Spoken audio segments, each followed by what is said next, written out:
You're listening to Managing Leadership Anxiety, Yours and Theirs, a podcast offered in partnership with Missio Alliance. Each episode, we discuss internal and relational pressures, how they block effective leadership, and how we can move through them to a greater health. And now your host, Steve Cuss.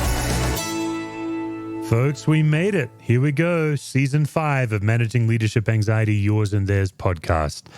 This will be a season like the other ones where we get a whole bunch of different kinds of guests on the show. We talk about leadership anxiety, soul health, emotional health, what makes you tick. And most of all, what we're interested in doing is noticing what's going on under the surface in you and then what's going on under the surface in people that you lead, whether it's a team, organization, a family, whatever it is.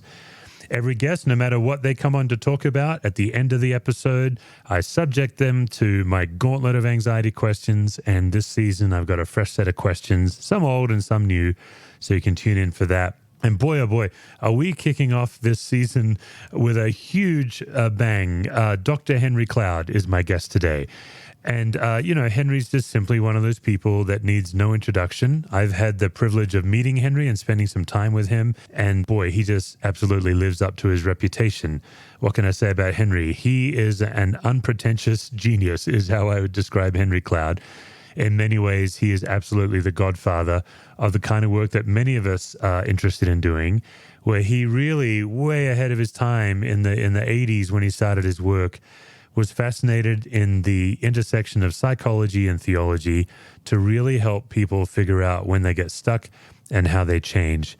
I had a wide-ranging interview with Henry. I got schooled on a couple of things. It was a delightful experience for me. I hope you enjoy it as well. So, Henry, obviously you have been pouring into and coaching and leading leaders for decades, but we're definitely in a new season. And even though we're recording this well into the whole COVID situation, it does feel to me, at least, like we're in a new era of COVID. We're no longer as much in this lockdown. We're now kind of in I don't know if it's stage 2 or 3, but what are some of the unique pressures that you're seeing that leaders are facing now that maybe they weren't facing even 2 months ago? Well, specifically, now, if you're meaning in the church context, mainly. Yeah. I think one of the big pressures is, I think in the beginning, they had a lot of pressure. I saw this in business leaders as well. When we realized, okay, everything is different, right? Everything is locked down. Everything is different. There was an immediate pressure for, let's kind of call it somewhere between survival and sustainability. Things have always been like they've been, and they have certain patterns. They have certain revenue patterns. They have certain staffing patterns. They have certain getting together patterns, and all this. So all that gets blown up. And so in the immediacy of it all early on, I think they had to focus on, okay, how do we preserve cash? How do we preserve our connections with our people? And there was this, let's not let the ship sink. We're taking on water. But there was this attitude at that time. Attitude's the wrong word. There was just this kind of, this is what we all thought. Let's put it that way. That, okay, we're on pause and then we're just kind of waiting and then we'll get back to it, right? So sort of halftime or something. Well, this hasn't turned into a pause. And so now I think the big pressures that they're feeling are, how do we almost reinvent? How do we reform? How do we do what it is we're called to do when we can't do it the way we used to do it? And I think redefining that future, and shifting sand that's the big pressure. And I think another one, and I'll just say this because I've heard it so many times recently, is with pastors, is they're really worried about, and I'm going to say this specifically also so each individual pastor can feel better, because they'll think it's just them a lot of times. But everybody is noticing that what do you guys call them? Parishioners, sheep, congregants? Yeah, congregants, sure. Yeah. Hopefully something kind. Something kind. It depends on the day, right? Yeah. That they're getting church Zoom service fatigue. And so their numbers of people watching and this is happening to everybody, guys. So I mean, I've talked to some of the leaders of the biggest kind of networks of churches. Is they're just seeing, people are tired of it and they're not tuning in as much. Some do, obviously, but that's kind of a big pressure I think they're feeling right now. And so, how do they morph to, I never thought about it this way, but here's how, as a psychologist, I would look at it. The two big factors I think they have to worry about are two things that load on what we call cohesion, the stickiness. How do you keep a church together? Yeah. Because you used to have this cohesion built around certain activities and this, that, and the other that you can't do anymore.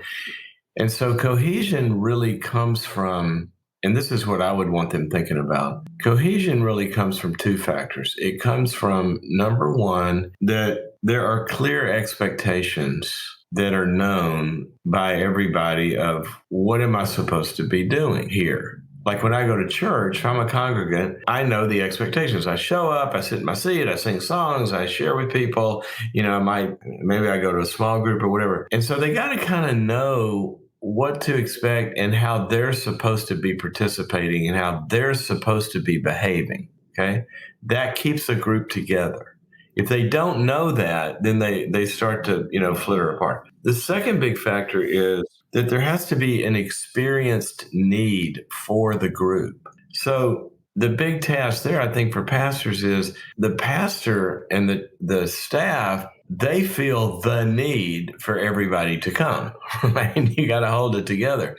But how do you transfer that need to come onto the congregant? And you only do that by having what I call transformational experiences, which means whatever need state I'm in as a congregant. Let's say I'm lonely. Okay. Well, I do whatever the church is offering. And now I've had an experience for 30 minutes or something, and my state has changed. It's been transformed from lonely to now I feel connected. Or I was confused and now I have some clarity. I didn't have a lot of hope and now I have some hope. So you create a perceived need for the group by having people experience something when you are touching them that makes them need to come back next week. Instead of, oh, I ought to tune in, it's, oh, I need to tune in. And that, if you can focus on those two things, I think it answers a lot of that quandary.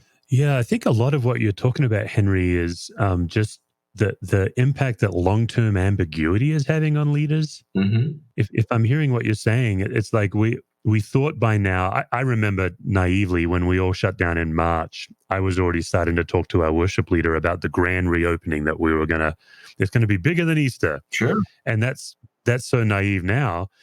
Now I'm thinking, I think we're probably in 2 years. Well, I don't know.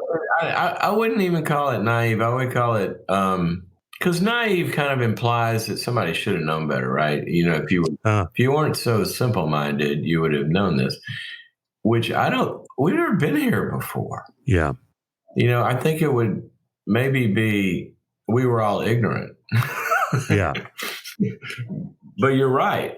That's how people were looking at it. Like, we're going to lock this thing down for a couple of weeks, wipe this thing out, and we'll be back up and running. Well, that didn't happen. Yeah, I think we're probably in for a couple of years of significant change. How do you coach leaders? Well, I'm glad you know, because nobody else knows. So if I can mark my calendar. Well, let's see if I actually was naive in that one. Yeah, but how do you coach leaders when they're looking down the barrel of long-term ambiguity, when they have to lead their people, whether it's church leaders or business leaders? How do you coach them to be well in the face of long-term unknown? Well, I think that it's important to isolate a few of the dynamics that undergird, first of all, our thriving as humans, but secondly, that undergird making anything really stable. Okay. And you have to get into how humans are constructed to be able to do that. And so if you take a few, I'm going to name 3 or 4 things here. Jesus said there's 2 types of people, right? And I think there's 2 types of organizations as well in the same regard. He said that the wise one built their house upon the rock, and then COVID comes and they're still standing after it's over. COVID meaning the winds and the rains and the storms and all that, he said. And then there's the fool that builds it on sand. And so a lot of times we'll hear that passage and go, well, I'm building my house on the rock. I'm building my house on Jesus, right? And you have all this kind of like Christianese, but past that sentence, nobody can tell you what that means. Oh, I got faith in the Lord, right? Well, that's not what the passage says. Yeah. What the passage says is, I'll tell you what a wise person is like. A wise person is the one who hears my words and puts them into practice. That person will be like the man who built his house on a rock. Okay. So when we're looking at the winds and the rains and the storms and all of this and what it actually does, one of the ways I think to think about this is, what does it do to the thriving and the functioning of a person in an organization? And which of Jesus's words speak specifically to that we need to practice? And I'm going to give you like 3 or 4 kind of, if you do a factor analysis, where they all kind of lump into a handful of factors. Number 1 is that humans are sustained, nourished, created, and thrive. Number 1, the foundation. If you're going to build a human, the slab of the house, the foundation of the house is a sense of connectedness with the relationship. We know this from the moment a baby is born, they're in hell until they're connected with. They don't grow if they're not connected with. Their brain sizes are smaller. Their immune systems don't function. It goes all the way to octogenarians in a nursing home. Connection, human connection, and obviously God connection, but the way he expressed this in the doctrine of the church is this body has got to be knitted together, every supporting ligament, he said, and that connectedness creates strength and thriving. All right. Number 2, after you have a frame or a slab of a foundation of a house, you build a frame.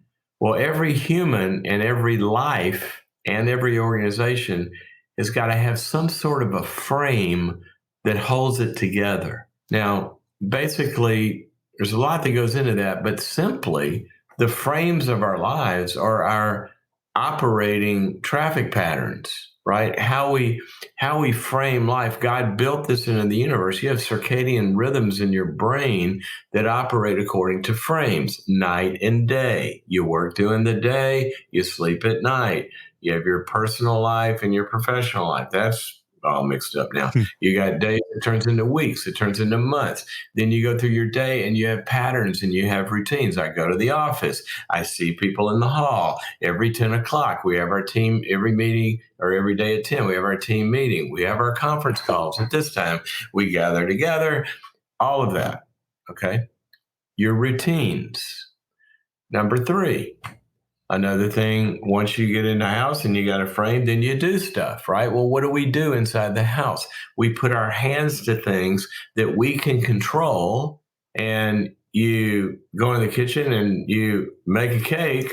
Well, you actually can control what's happening and you see a result. So humans thrive by having a sense of, I'm able to control something that has an outcome. All right. That's why the Bible talks about over and over and over. I'm paraphrasing. You're a control freak, and it commands you to be a control freak, but a control freak of one person, yourself. The fruit of the Spirit is self-control. We're to have control of stuff, and we're not to have control of the universe, control of other people, control of all this stuff, but we're supposed to be a cause and effect and feel that every day. All right. 4th thing is, we want that to work out well. So I don't bake a cake. I go and do something that I actually have the ability to do and the talents and the strengths to do, that I can see my gifts at work, right? I don't bake cakes. I might write an article. Well, at the end, I go, well, that was good. How's the cake? It sucks. Well, I didn't make it so we use our gifts. All right. So now think about this. The pandemic has just, like a big storm in most people's lives, blown all that away. You don't have the connection you used to have. You don't see the people in the halls. You don't see your best friend at work. You don't have lunch and go out, with somebody at the office. You don't gather in your small groups like you used to. Your connections are annihilated. Number 2, your routines and the structure of the way you built your life is annihilated. Number 3, hell, we can't control anything anymore. I used to have a lot of choices. I'm going to lunch here. I'm going to have a meeting on Thursday. We're going to have an outreach. No, you're not. You don't have those choices anymore. So now we don't have control of anything we feel. And then fourthly, in all that lostness, where am I going to use my gifts? Okay. So if you look at those factors, all this goes to ambiguity. We can take the ambiguity out of it if we proactively start to load on those factors. Okay, we may not know how, where, when, all that, I don't know, all the pieces of how we're going to connect, but however we can connect in this next month, we're going to proactively drive connection. Okay? Maybe we teach 6 people at a time, or divide the church into small groups of 6 that live nearby you, and get in your backyard and put up a screen, and we're going to do church not in one building with 1,000 people. We're going to do 1,000 people in a bunch of different backyards. Okay, there you go. But we're driving connection. Most of the CEOs I talk to, they have a 1-hour phone call every morning with their executive team, and they start in by checking, how are you doing? They're driving connection. Okay, I've got a pastor friend in Cincinnati. I called him and said, how's it going? He said, it's incredible. It's the best time we've ever had. I said, how? He said, I didn't know what I was going to do. He said, I got 15 elders. So I assigned each elder to be the pastor of 30 families. And each one of those elders is taking care of 30 families and organizing those people to take care of each other. So the hows are ambiguous, but the factors are not. And that's what you have to remember. So then you go into, how can I establish some routines and some patterns when my old ones are gone? And then how can I define for each person? We don't have control of when the vaccine is coming or not, what the government is doing, whether people are being safe or not. But what do you have control of?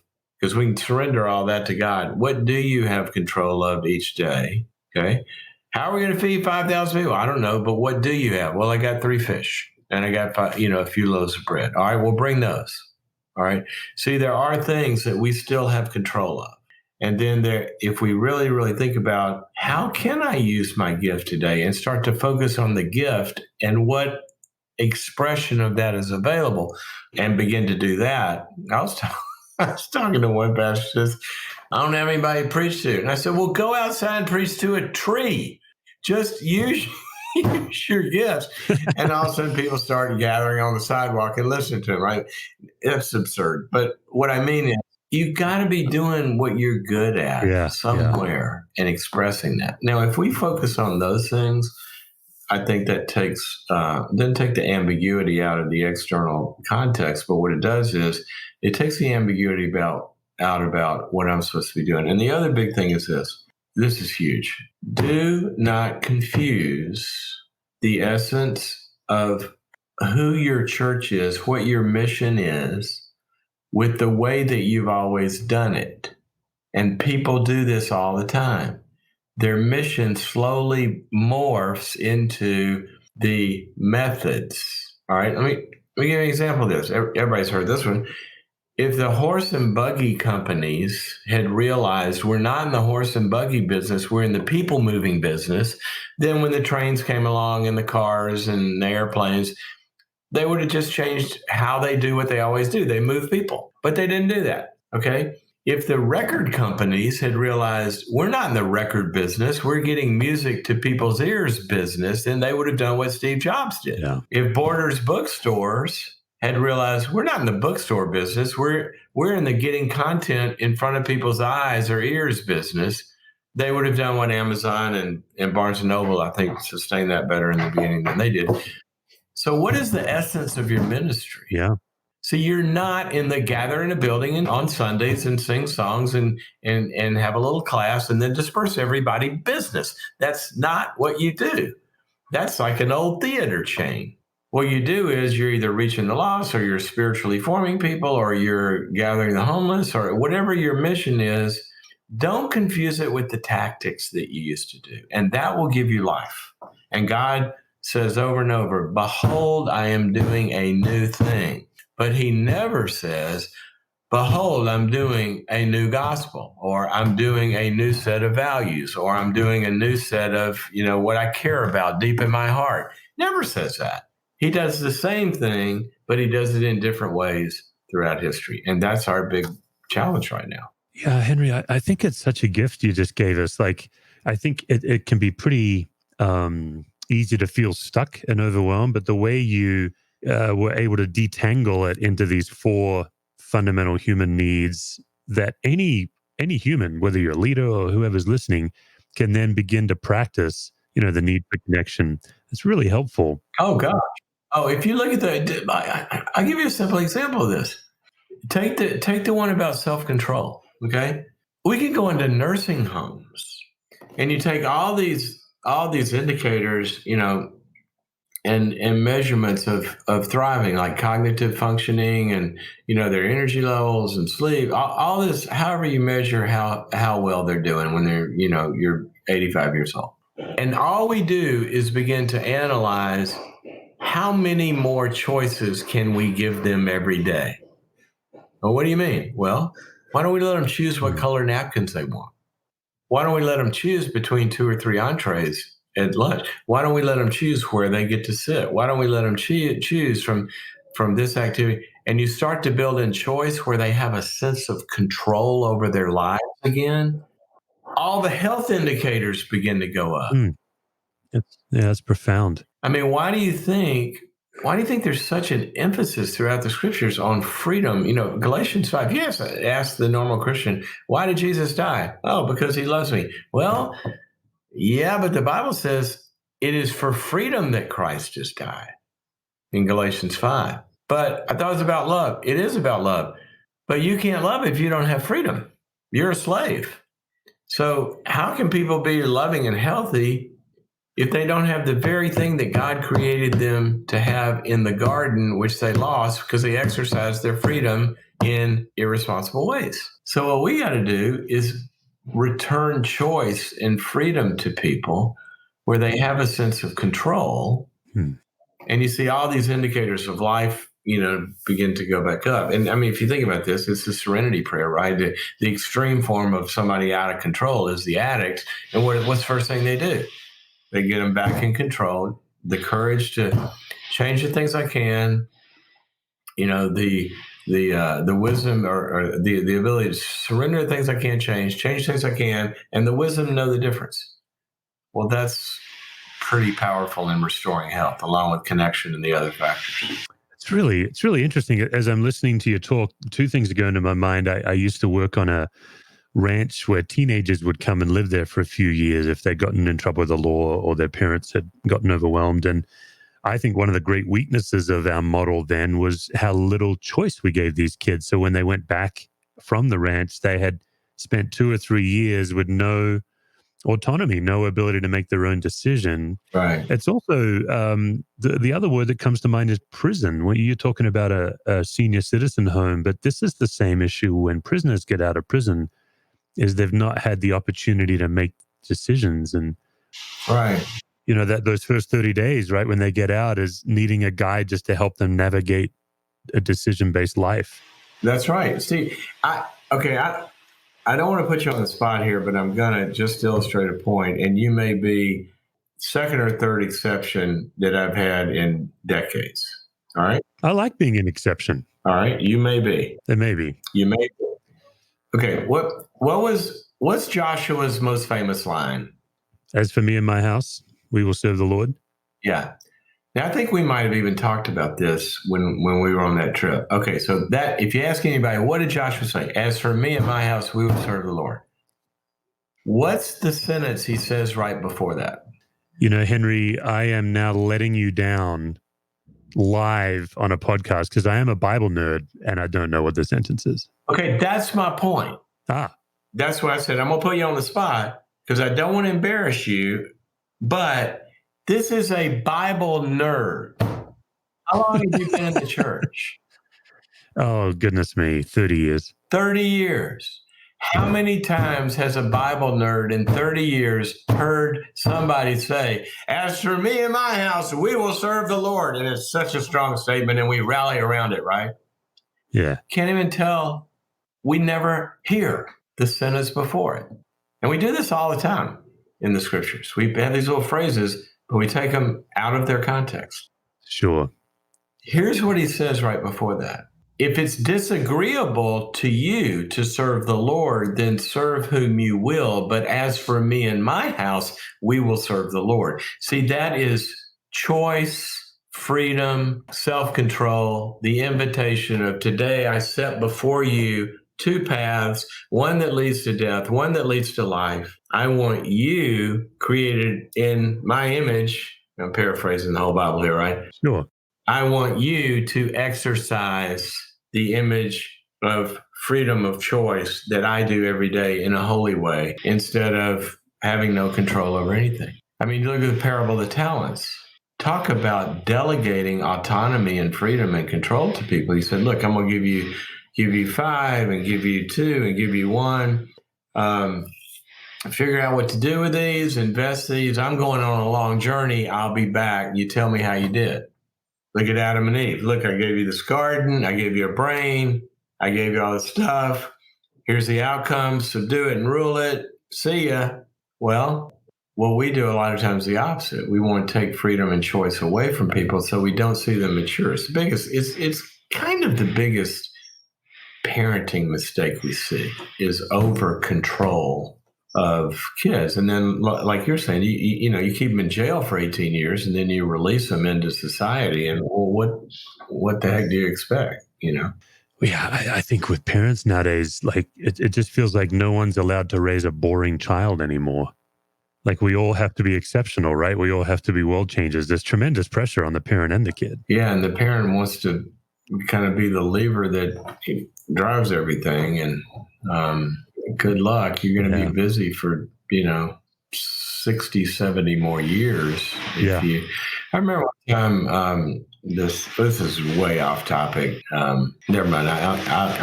Yeah, let's do it. Well, I give you an example. We were, when my girls became teenagers, so they're 18 and 19. But when they were 12 and 13, I sat them down. I said, look, you're about to be teenagers and you're going to want to have a lot of freedom and do a bunch of stuff. And let me tell you how this works. I have zero interest in controlling your freedom. Zero.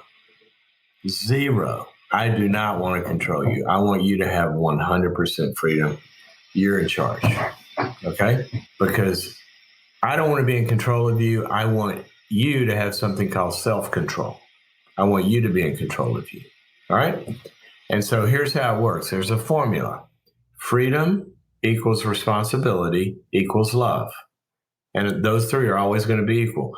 So you're going to have as much freedom as you are acting responsibly with. And the way we measure that is love. Are you doing anything destructive to yourself or to someone else? And those will always be equal. No matter what you do with them, they're going to be equal. I will enforce that. So if you have this amount of freedom, but you act less amount of responsibility with it, well, we're going to make those equal. So I'm going to pull the freedom down to equal the responsibility that you're using. Responsibility goes up, freedom goes back up, but you're in charge. Okay, so that's kind of the law that we set down and operated according to that. That's what I think the Bible teaches. It's also what all the psychiatric research will validate. It's also what all the managerial research will validate for leadership. So roll the clock forward. Olivia's senior year, we went on a spring break trip. We had been skiing. We're sitting in the airport in Salt Lake City, and she had taken her best friend with her. So we're delayed. It's a Sunday night. We're sitting there. It's about 8 o'clock. And Olivia says, Dad, can Vanessa spend the night when we get to LA? And I said, Olivia, why are you asking me such a stupid question? She goes, well, what do you mean? I said, why are you asking me that? She goes, well, because it's a school night. We have to go to school tomorrow. And I thought maybe, I said, Olivia, you know how I'm going to answer that question. Oh, yeah, Dad, I know. It's a school night. I said, no. I said, how am I going to answer the question? How am I going to think about the question? And she goes, the formula? I said, absolutely. I said, Olivia, think about this. When's the last time I ever said anything to you about what time you need to go to bed or doing your homework or this? I think it was in about the 3rd grade, because you've got a 4.4 average. You've been 100% responsible with all of your school. I've never had to worry about it. I've never talked to you about this. And my hunch is that if you had a big exam tomorrow, or Vanessa did, that y'all wouldn't be thinking about having a sleepover, but it's not going to affect anything because you're 100% responsible. Stop bringing these stupid questions to me. You figure it out. And Vanessa, her friend, looks at me and says, will you talk to my parents? But this putting people, giving them the freedom to exercise the gifts that God has given them with appropriate limits and boundaries, that's how we get thrivers. And I think that's a big deal right now for leaders. One of the things that I see with pastors that I think is an important emphasis now, when you could gather them all into a big pen on Sunday and be in control of the activities and, kind of have a service and this, that, and the other, then you really don't need a lot from the kids. You don't need them making a lot of decisions. You don't need them using their gifts a lot. But now it's like that pastor I talked about in Cincinnati. You've got to be asking yourself, how this can't be pastor centric as much as it was. And by the way, the Bible never talks about that in the New Testament. There aren't like the professional ministers. Those were the Levites, and they were only a few of the people. Yeah, pastor's not a title in the Bible. No, the gifts were distributed in the body. Yeah. And so if I were a pastor now, one of the things I would be thinking about is I am not the minister, right? I am the shepherd of ministers, people in the body with whom or within whom gifts reside to be leading and healing this flock. And I would be calling everybody into their giftedness to be able to build the congregation horizontally and deep and wide, and where there's 80,000 ways of ministering to each other that I don't even know about because everybody's using their gifts. And I would really be trying to figure out ways to drive it downward. Yeah, Henry, I knew when you were coming. I mean, just one little example: the body, the head. Jesus is the head, right? You got a body. All right. Right now, I'm looking at Steve. You guys can't see him because this is audio. I'm looking at Steve. He's leaning on his fist in his face. He's got his head propped up here. He's leaning on it. I guarantee you, Steve, before I said that, you weren't even aware you were doing that. Actually, now it's my turn to contradict you. I am unfortunately freakishly aware of my body language because I'm awkwardly staring at myself right now. And in a season of COVID that tells us not to touch our face, I'm aware that I haven't changed that habit one bit. So it's problematic. All right. So bad example, but if I said, what are you doing with your right foot right now? That's you probably know. Yep. My point is the body is designed to be able to do a lot of stuff that your prefrontal cortex never even thinks about. It's delegated those functions down. You don't know. You're not running your heart right now. Your body's right. And so I'm saying that one of the things the head is supposed to do is to be building the body so everybody's using their gifts and things are going on. What I love for pastors and for business leaders to experience is when they find out about, oh my gosh, do you know what the sales group just started last month? And it's this incredible thing they got going. They didn't even know about it.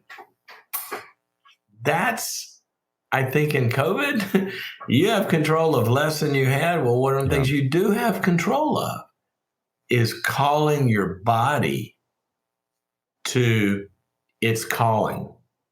You do have control of that. You can message activating that. People into ministry. A friend of mine, I love what he says. Their church has become Cheesecake Factory. They're just trying to put everything on the menu to see what sticks as they try to deploy people into ministry. And I think that's a pretty good model. There's something really important in that, I think, as well, because you talked about the ambiguity. In the old days, we sort of knew what 6 months from now looked like. Right. So you plan, and you just then it's all about execution. So you just execute well, and you'll do well because we know what it looks like. Send out 1,000 flyers. We know we get X amount of people. Well, okay, everybody, make sure you send the flyers. Have you done the colors right? Did you do the font? And so we're managing people towards execution. Well, now we don't know what the future looks like, so we don't even know what to execute. So you really don't do that. What you have to do now is exactly what you said, is and there's a bunch of terms out there that you hear like this, but you fail fast. Yeah. Okay, so you're trying a lot of little bitty things, and then something pops, Yeah. and then you run to where the life is, and you pour more gas on that. But give your people opportunity and freedom and encouragement to, as Jim Collins says, you fire a lot of bullets, not cannonballs. You don't launch some big thing because you don't know what you're doing, right? But we shoot a lot of little bullets, and then if they hit something, then we start to load up the ammo and maybe ultimately get to a cannonball. Yeah, I think that's good. But before we move on, I would like to ask you about churches that heal. I know it's one of your newer initiatives, and every church leader I talk to wants more resources to equip them and their congregation in good mental health resources. I think that's my experience with churches that heal, is that's exactly what it is. How would you describe it for someone who's not familiar with it? Well, it came about contextually a few years ago. We were hearing so much more about the quote mental health crisis. So we were getting a lot of calls from churches. How do we go address the mental health crisis in America? Yeah. Right, in our neighborhoods and communities. That was one channel. The other channel of inquiries we were getting was for pastors. Pastors are hurting. Pastors sometimes are falling. Pastors are burning out. They're leaving the ministry. So what do we have for hurting pastors? And so that's where Churches That Heal came from. And what I tried to do was to construct a sort of, it truly is plug and play. It is a program for churches that's very, very inexpensive. Costs a couple $100 or something. Yeah, $250 a year or something. Yeah, it's a wealth of resources for what you get, for sure. Yeah, and so we divided it up into three pieces. And number one is for the pastor and the pastoral staff. So what we did was I brought a pastoral team from a big church in, and I did a retreat for them, and we filmed it. And we did a retreat on the main issues that cause pain and suffering and lack of thriving and issues with pastors and their wives and families, right? And so that's section one, and they can watch it individually. It's all streamable. They can watch it individually, or they can do it as teams, or they can do it over time. But it's geared at healing the pastor. Okay. The second big thing we wanted to do was help the church outreach to the community about, emotional, call them mental health issues, which is kind of I'll get to that. We need to get rid of that term, but because you think of people in a rubber room, look, what are you talking about in mental health? You're talking about anxiety, you're talking about depression, you're talking about all the stuff that all of us deal with. So let's get this out of cuckoo's nest and put it into normalize it. We all have this. Normalize it. Yeah. So what I did was I did a half day seminar, half day conference in a big church in Florida. We filmed it. We opened it up to the whole city. We filmed it. And when you buy the package of Churches That Heal, you get that. And so you can play that on your big screen for the city. You can do it in a room on Saturday. But it's a half day about where do emotional problems come from that we all have, and what's God's answer to those. But not Christianese answer. You're not going to hear the Christian formulas that Job's friends gave him. I mean, think about this. What did Job's friends say? It's like a walk through a Christian bookstore. Have more faith. You don't know the word well enough. Put the sin far away from you. Let righteousness be your guard. And God came along and said, no, guys, you missed. You guys are idiots. Go sacrifice for your friends. Yeah. Yeah, that's what he said. Yeah. But what does the New Testament actually say that is prescribed, that are processes that heal us? Okay. So the content, certainly we believe in prayer and the word and all that. I'm not decrying that. But, people having anxiety attacks, they need to hear more from you than, well, just pray about it or memorize this first. So it's the New Testament processes that actually heal us. Okay. And that's a big citywide or church-wide or Sunday series or wherever you put on the big screen. And then the third piece is for the small groups to actually go through all the materials over time. And so that's the individual and group healing part of it. So we got the pastors, we got the messaging and the teaching for the city or the congregation, and then we got the individual working out. Plus, there's like 50 or 60 5-minute training videos for you and your staff about what do you do with a person that's depressed, what do you do with a person that's addicted, et cetera, et cetera. So it's a big package for what I think it's $200. Yeah, I was actually checking before the show. I think it's $258 or something like that. It's a low number. Our church jumped right on it, and it's been just fantastic. It's churchesthatheal.com. I'll put the address in the show notes for folks. Not all of our listeners are church leaders, but a good chunk of them are, and it's a great resource. Well, it's also any individual can use all of it. I mean, it's true. Yeah. You look or your small group can do it, or if you've got here's an interesting story about the power of God's ways. Do I have a couple of minutes for this? Yeah. Yep. In most of my work is with businesses, pretty much. I'd say about 80%. And big ones, global entities, public companies, stuff like that. And in 2008, in the financial meltdown, one of my clients was one of the big Wall Street banks. And the CEO said to me, look, at the end of 2008, if everybody remembers how bad that was, he says, look, I got 10,000 brokers out there and they're all dying in a pile, much like COVID at that time. Remember? Everything was falling apart. He says, can you do anything for them? And so I said, yeah, but I want to go understand it first. And so he put me on a plane. I flew to 20 cities, gathered, probably 15 or 20 of their high performers in each city. And I listened to them for a day, and I took all that data and came back, constructed a program. Well, here's what we did. Now, the program actually, in part, was built around some of the same factors we're talking about here, because it's the same issues. We flew 500 branch managers in to Reunion Tower in Dallas. And I trained for 2 days. I trained 500 branch managers to go back into their offices, their branches, and do small groups of brokers, financial advisors, stockbrokers, put them in small groups, okay, and had them processing the kinds of issues we're talking about. Well, the CEO was bombarded with letters and emails from spouses saying, thank you for giving me my husband back. Thank you for giving my wife back, and performance turning around and all of this. But the reason was that God's healing processes work when we start to implement them. So it can be done in a small group. It can be done in a business. It can be done with a group of friends. And so the main thing is that it's like, we were talking about where Jesus said earlier, here's another one. What phrase do you hear all the time? Well, the truth shall set you free, right? And what do we do with that? We take that verse and then we go prescribe for people.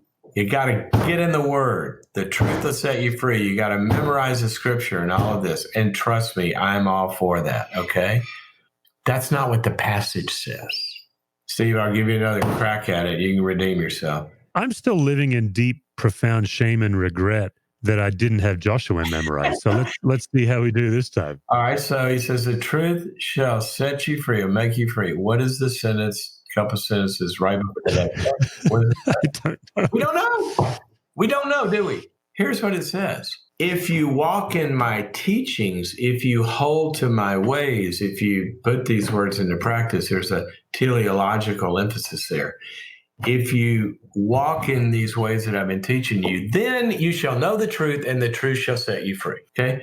But in this evangelical, Western, cognitive, informational Weltanschauung that we live in, we have lost the process orientation of God's created order. You don't take a baby and give them a book on adult thriving and have them memorize it and think they're going to get there. You take them through his ways.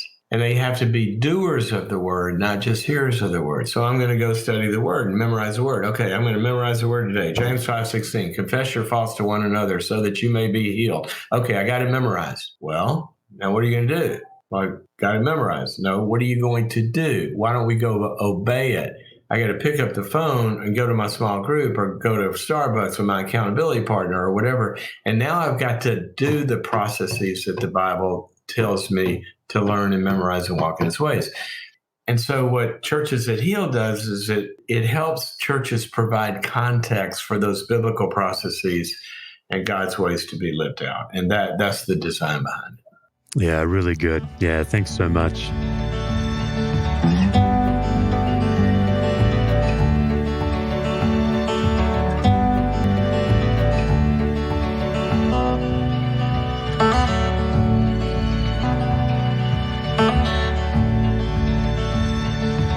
So, Henry, every guest I have on the show willingly or otherwise endures my gauntlet of questions about anxiety. So, with your permission, I can tell even now the terror that you're feeling. I'll throw some questions at you, and you can.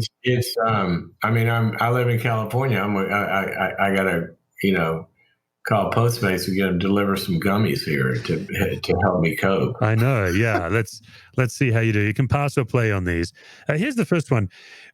What types of people or types of situations do you notice generates anxiety in yourself? And I don't mean that in a way that it's their fault. I understand your responsibility, but just there's a certain type of character, personality character, or a certain type of situation where it's going to generate anxiety in you. Now, give me a context. Is this like I'm standing in line at Starbucks, or somebody I'm having to work with, or a client or an employee? Let's say that you're brought in to consult a leadership team, and there's a certain personality type that you have to do more internal work to stay connected to them than another personality type. How about that? Oh, okay. I see. It's mainly podcast hosts that ask ridiculous questions. That's the biggest. No, I'm kidding. I think I started to say those with the 100% like absence of the awareness of the other, that they're so into their own. But really, that doesn't make me anxious. It makes me more nauseated. I think what makes me more anxious, really, if I really get into this, is the morally superior victim. Because okay, great. Because the old phrase that used to be in the literature was the tyranny of the weak, and there are some people that so perfect the victim identity that, so you're working with an executive team or whatever, they have mastered the organization of the playing field into persecutor, victim, and rescuer, and they see themselves as morally superior to the company or the leader or whoever that's slighting them in some way. Now, think about this. They're supposed to be the wounded party here, right? But they're the ones that are perpetrating all the division and all the abuse. Yeah. And so when you get that, and it's passive, and in Christian circles, it's hidden in so much sanctimonious holiness that there's a little bit of an eggshelly feeling that I'm going to say something that's going to ignite, I'm going to offend them in some way and make it not safe for them, that we can't even do our work. And that gets a little anxious. It gets really weird. Yeah. Oh, wow. What a fantastic answer. Yeah. All right. The next one is sometimes a leader can be the last to know that they're not okay. Is there ever a time where somebody knows you're not okay before you know? You, Henry? Yes. Oh, yeah. So who in your life knows that you're not okay before you know it? Well, number one would be Tori, my wife. I mean, she'll just go, dude. Yeah. How does she know? What are you doing that makes her know? How does she know? What signs is she looking for in you? I could call her in here and ask her, actually. Yeah. We've got time if you want to. Let me see if I can find her here. Yeah, no problem. if she takes a moment, we can come back to the question if she'd like to join. If not, no problem. Well, you can kind of do the newlywed guy. I'll give my answer, and then she can. There you go. I think she would just kind of see me. Well, here she is. Yeah, here's the question, Tori. How do you know Henry's not okay before he knows he's not okay? If something's got him agitated or worked up or anxious, what signals is he sending? Oh, for Henry, he starts to get kind of detached, I guess. Yeah, okay. But like he probably doesn't realize it. And then I'm kind of like, where are you? Hello. Yeah. Or just really, it depends what it is that he's dealing with. But sometimes he gets really quiet. I mean, same kind of thing. Like he's going into his own world. And then I'm sorry, what? Yeah, just not present to the moment. Yeah. Yeah. Okay. That's kind of what I was going to say, except I was going to add, I don't know what the right word is, a little grumpiness, like I'm less lighthearted. Yeah, you're more earnest and less playful? Do I get grumpy? No, you don't really get grumpy. I don't? Well, that's no, good. he doesn't get grumpy. That's good. It's more, I would say more just like lost, if that makes sense. Okay. Like what I said. Yeah. Detached or just kind of like far away. Yeah. Thank you. Yeah. You're welcome to Okay. welcome to Sorry. hang out and welcome to not. Thank you so much. Thanks for joining us. Okay. Anything else you want to ask her? No, I mean, Tori's welcome to sit in. You're both welcome to answer if you want. But yeah, why not? I've got 3 more questions, so we can. Okay. Our puppy ran away, so I'm a little worried about what she's doing. As long as it gets. I'll go check. Okay, so what is it? All right, 3 more to go. So we do a lot of genogram work on managing leadership anxiety. Could you name a family trait you've inherited that you think is an asset, and then maybe a family trait that you think gets in the way of your well-being? So a family trait that I've inherited that's an asset, Yep. and one that gets in the way. Yeah. Ooh. Oh, I think you would probably be helpful to listen to. Yeah, I think that this one's easy. I never thought about it. I really never thought about it until you pointed it out. My father, and then my mother as well, but my father especially, was a very creative social entrepreneur. And what I mean by that, he was always going way back to his army days. He would creatively go create businesses or kind of whatever, but always in the service of helping some way. And did that throughout. He used his company to do that. And when he retired, for example, he didn't sell his business. He chopped it up and gave it to his employees, gave them all the equipment, gave them the trucks, gave them the everything, and set them up in business for themselves. So he was always using his business in some way, in the service of people. And I never really thought about that, but Tori comes from a similar family, and the way that we have built sort of our lives, we don't have jobs. We kind of, what's the next fun thing we want to do? And somehow it's got to pay for itself, but it's got to be in the service of a mission. And I think, I remember one day I was describing my dad. She said, well, that's kind of what you do. And I never thought about it. Yeah. But I think that as well as from both of our families were, it was a lot of philanthropy, a lot of giving, and a lot of serving. It's sort of I grew up in I think one of the purest forms of Wesleyan Methodism, and that's the way my family lived out its faith. Yeah, that's really good. Social giving, social service. Yeah. Yeah. Is there also a trait you've inherited that you think has gotten in the way that you've had to work on? Yeah, if it's not locked down, I eat it. Okay. Is one. That is not true. Probably, I guess one of the biggest would be, I don't know what the right word for this is, but a little hyper vigilant to negative possibilities, if you will. Okay. Yeah. I'm always, I had older parents. I was an accident late in life for them. And so surprise. my My father grew up in the Depression, and he was always aware things can go really bad. And you got to think about that. And you got to prepare for it. I think sometimes I can have an orientation a little bit of over covering my downside. Yeah. Okay. And if somebody thinks, the standard formula, say 6 months of savings and liquid cash you need to have in your scary fund, I'm going to have 100 years. Yeah. Sort of like I overcover the downside. Yeah. Thank you. And I have to battle that a little bit. Okay. That's really helpful. Thank you. All right. 2 to go. But here's the positive side of that.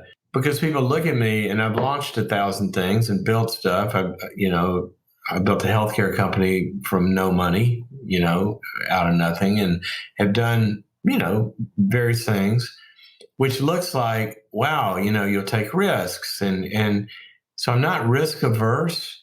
What I do is just make sure that the risk can't hurt me. Yeah. Okay. So the positive side of that, I think, is, if you got enough life preservers on board, you're not really afraid to find out how fast can this boat go. But I might take more life preservers than I need, and the boat not get to the speed it could get to if I didn't have so many damn life preservers. Yeah. Okay. All right. Henry, it's my experience as a pastor that a lot of Christians have a gap between what they believe about God and what they experience from God. Yeah. In my case, for several years, I would say the gap was God's particular love for me. I believed it, but I struggled to experience it. Is there a gap in your faith between what you believe and what you experience? Yeah. I mean, I'd have to sort of pick a category and narrow it down. But why don't I use one of them that I'm most actively pursuing right now? Great. Yeah, fantastic. I really have struggled. And part of this was I kind of was early discipled and grew up in a pretty strong dispensational cessationalist kind of mindset, right? And that never, forget the dispensational part of it, but the cessationalist part of it, in just from an exegetical perspective, that just made no sense to me. Zero sense. You cannot read the Bible and think that God doesn't still do everything that's throughout all the gifts and all. I mean, you just can't read it. I'm sorry, I'm going to name names here, but go read your Bible that you write books about. Yeah. It just, and I'd see this gap. Well, where are these gifts and where are these miracles? And then everybody would say, well, there are people that do all that, but they're crazy, right? Right. Well, over the years, a couple of things started happening. A, it bugged me more because I got more in the scriptures, and I was like, this is just not true. But then B, well, then why don't I know about it? And then C, personally feeling the hunger for not having a faith that holds to a form of godliness, but denying the power, right? And that gap really started to bug me. And so over the years, that's one of the gaps that I've been more actively pursuing, and it's closing because I've seen too many miracles now, and I've seen too many undeniable moves of God and moves of the Spirit. So the biggest gap now for me is not that he does things. I'll tell you a quick example. This was just last year. In fact, I might have even shared this on the trip we were on. I checked into a hotel speaking to a big group one night. I was supposed to speak that night, and the next morning and the next night. I check into the hotel. I go to my room, and I have an internal, it wasn't an external vision, but I had this picture of a kneecap that just flashed in front of my face. And I heard the word kneecap as I'm unpacking my suitcase. I'm going, what was that? And then it kept coming, kneecap, kneecap, kneecap, kneecap, kneecap. And I'm going, God, are you talking to me? What? So I go speak. I'm on the stage. I hear kneecap, kneecap, kneecap. The next morning, same thing, kneecap, kneecap, kneecap. So finally, I'm speaking one more time. And then from the stage, I had to say, okay, I know you guys, this could sound crazy, but there I think there may be somebody here and there's something wrong with your kneecap. God wants me to pray for you, so I'm going to pray. And so I prayed. I said, if that's you, come up, talk to me afterwards. This lady walks up to me and she said, you were praying for me. My knee has been by. I said, your knee or your kneecap? She says, no, it's my knee. I have an ACL. I said, it's not you. Sorry, I'll pray for you, but it's not you. This was a kneecap. I know it was a kneecap. You're a particularist. Yeah. So then this guy walks up to me and he says, you were praying for me. I said, you have a knee? He said, yeah, I have a condition with my kneecap and the pain has been so bad that I haven't been able to function. And I just came here on faith.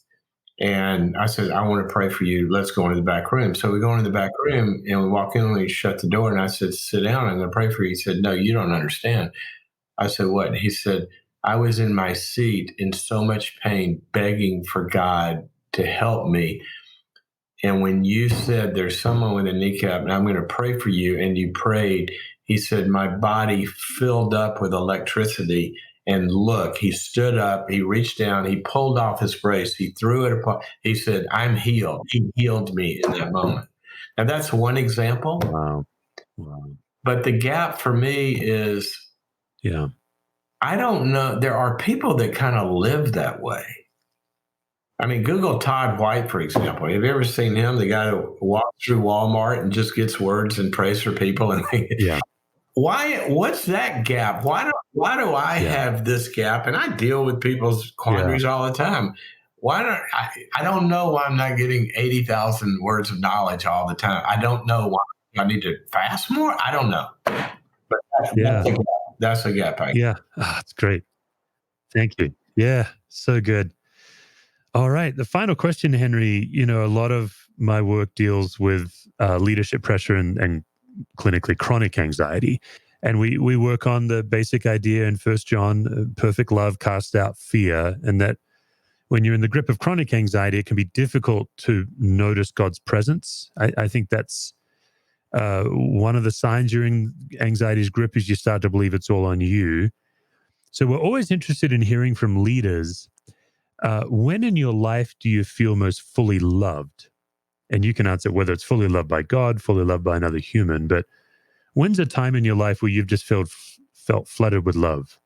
A time, or when do I most, like on an ongoing basis? Yep. Either way. Either way is great. I think on an ongoing basis, two settings. One is with my family. When I'm when the four of us are together and we're really together, like in some way we actually have time and we're talking and really processing, and maybe if we've gone away for a couple of days or something. And the other is in my small group that we've been in a small couples group for the same group for 15 years.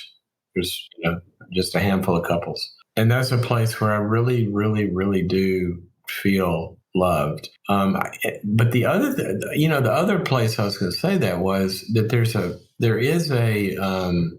a direct correlation between how loved we're going to feel is basically 1-to-1 dictated by how vulnerable we're being. I mean, you can't be like water off a duck's back. If we're not really, really making ourselves vulnerable and getting to our weakness and our needs and our pain, then we're not going to feel loved. I mean, you can't quench thirst if you don't own the thirst and open up to drinking, right?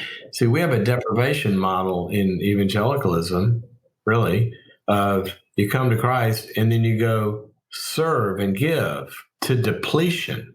That's not what the New Testament says. The New Testament says it's an overflow model. It's not a depletion model. Yeah. We love because he first loved us. So you've been given so much, it goes that way. Well, I say all this to say this. When I have, there have been a couple of periods in my life where I was in some really, really deep therapeutic experiences, where I was the most hurting and most vulnerable. And in both of those, I would have to point to both of those as kind of some of the moments where I felt the most loved. Yeah. And then also, I'll tell you another one is back to the previous one about the gaps. I feel very loved. I have in fact, I'm writing a book about this right now. But there have been I started to say a handful. It's more than a handful, but there's periods of times in my life where God has supernaturally, undeniably, supernaturally intervened from someone else that doesn't even know me or know what's going on, contact me and say, God just told me this about you that is uncanny. And those moments where God has reached out to me like that, I feel seen. So very, very loved. I'll give you a quick example. It's a longer story, but when I was a kid, I had a really bad experience in a public speaking scenario. It was like in the 7th or 8th grade. And after that, I couldn't do it. I just couldn't stand it. I couldn't give a book report. I couldn't stand up in front of a group. I couldn't ask a question in class. And I just didn't do it. I was an A student. I loved school, but I could not do anything that involved, and I couldn't. When I say I don't mean wouldn't, I mean I couldn't. I almost didn't graduate high school because you had to give an oral book report in English class to get your final grade. And I said, flunk me. I won't go to college. I'm not doing it. She let me give it to her after school. I went through college that way, went through graduate school that way. I was building models for all these psychological growth models, working with Christian organizations, all this. I would get asked to speak all the time. And I'd always say, no, I don't do that.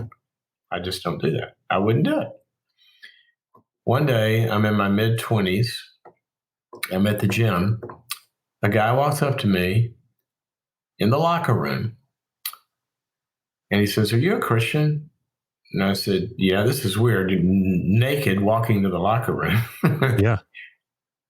I said, yeah. He said, well, God just told me to tell you something. I said, oh, I'm also a psychologist. I can make those voices go away or something. I said, he goes, look, I'm not crazy. I'm a pastor. Tell me the church. I knew the church. He said, but God just spoke to me about you. And I said, well, okay. And so we went and got coffee next door. And he said, God said to me, he said, I don't know if this is going to mean anything to you. He said, but I know God said this to me. He said, he told me that when you were a kid, you had a very bad experience public speaking. And since that time, you've been afraid to speak in front of people. And now he wants you to begin to speak for him. And he's going to open some doors and you are to walk through them and begin speaking for him. Now, that'd be one example. And then the next week, I got 2 calls. That'd be an example of one of the times I'm going to say many times like that I have felt the most loved by God. It's by the exercise that people have of his gifts where he has spoken to me. Yes, I feel seen. Yeah. Yeah, right. It's like an amazing combination of feeling deeply seen, but also unlocked. Like you talk about that one moment and looking back now on all the speaking you've done in all the settings, all the people that have massively benefited from you. You're probably one of the top communicators in our world today by most people's lists. So that's the other side of that, right? And there is no way I would ever do that. I mean, I'm not talking about kind of maybe one day. No. Yeah. I was off the radar. Yeah. Oh, Henry, hey, thank you so much for your time and for sharing your heart. I knew that, there were so many different directions we could go. When I was doing some background, of course, I've read a lot of your work, but I thought, I wonder how many books Henry's written. I think it's like 100 and something. But when I Googled it, Google said, Henry Cloud has written at least 6 books. And I just laughed out loud at the deficiency of Google. I just knew that we could take this interview a lot of ways, but this has been, I think, a real gift. So thank you for your time, and I just really appreciate it. Well, thank you. And thank you for your book. I think I've already shared this with you, but such great insights. And I've enjoyed time we've had to interact. So I hope this is helpful. Oh, yeah.